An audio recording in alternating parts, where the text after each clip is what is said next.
नमस्कार, मैं डॉक्टर राकेश पाठक। Jaipur Mumbai express train में जो वारदात हुई है वो मामूली वारदात नहीं है।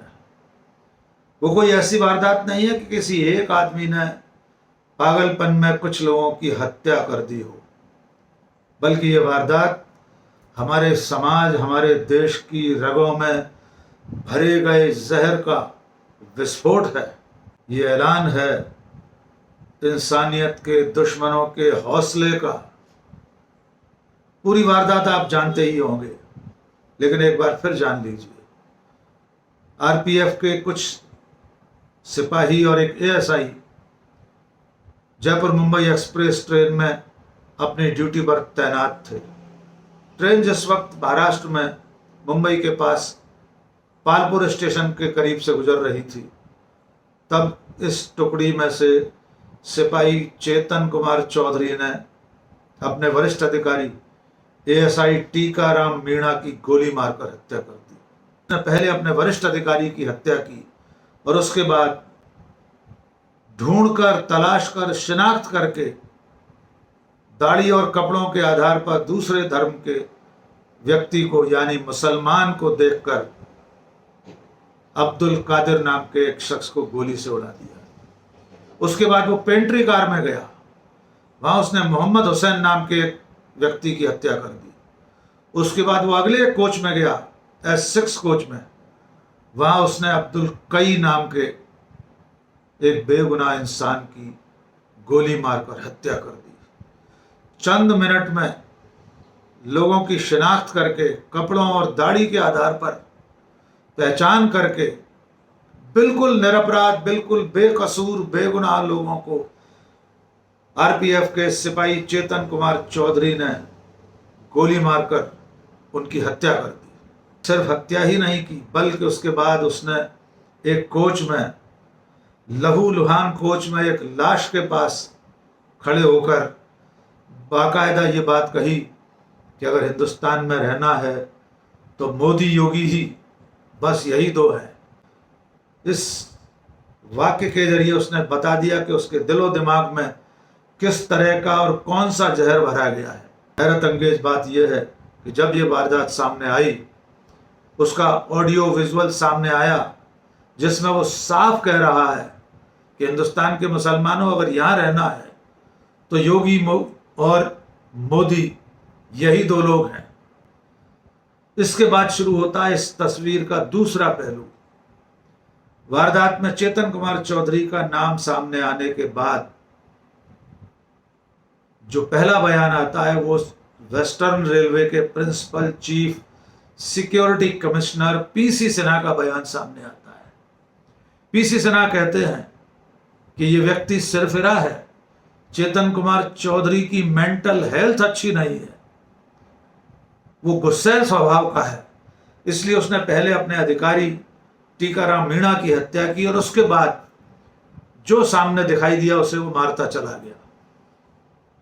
लेकिन मिस्टर पीसी सिन्हा, आपको ये मालूम होना चाहिए कि उसने जो सामने आया उनकी हत्या नहीं की, बल्कि टीकाराम मीणा की, अपने वरिष्ठ अधिकारी की हत्या करने के बाद कपड़ों और दाढ़ी से पहचान करके दूसरी हत्या की। तीसरी हत्या उसने पेंट्री कार में जाकर की, वहां भी उसने कपड़ों और दूसरे तरीके से पहचान करके मुसलमान की हत्या की।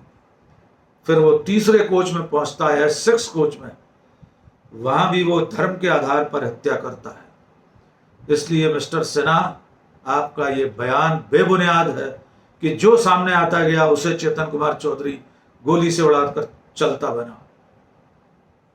दूसरी बात, अगर चेतन कुमार चौधरी का मानसिक स्वास्थ्य ठीक नहीं था, अगर वो सिरफिरा था, अगर उसकी मेंटल हेल्थ ठीक नहीं थी, अगर वो गुस्सैल स्वभाव का था और विभाग को इसकी जानकारी थी, तो आरपीएफ में वो ड्यूटी कैसे कर रहा था?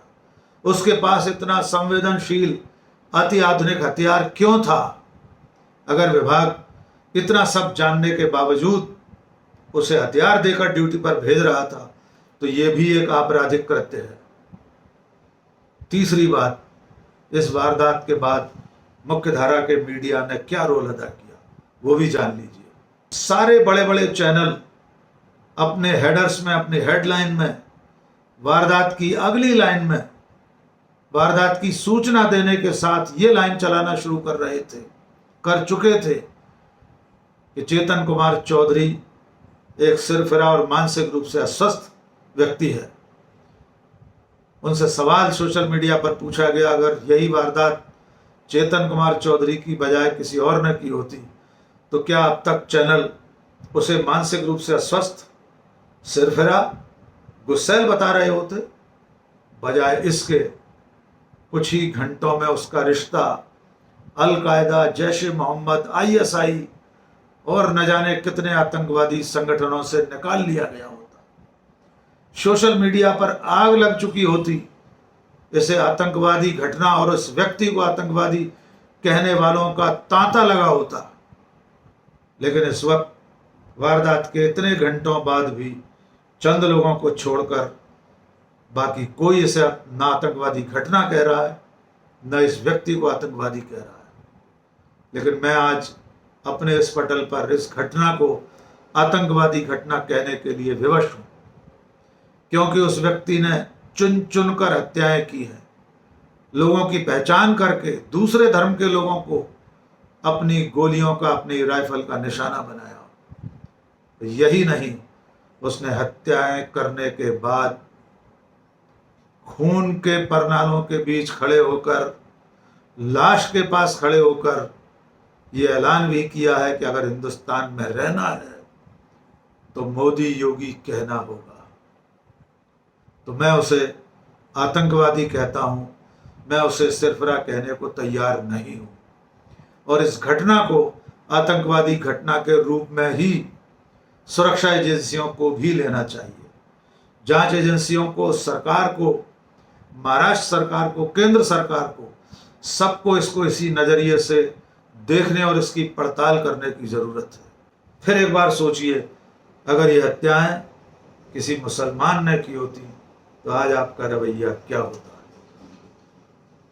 आज बस इतना ही। शुक्रिया। जय हिंद।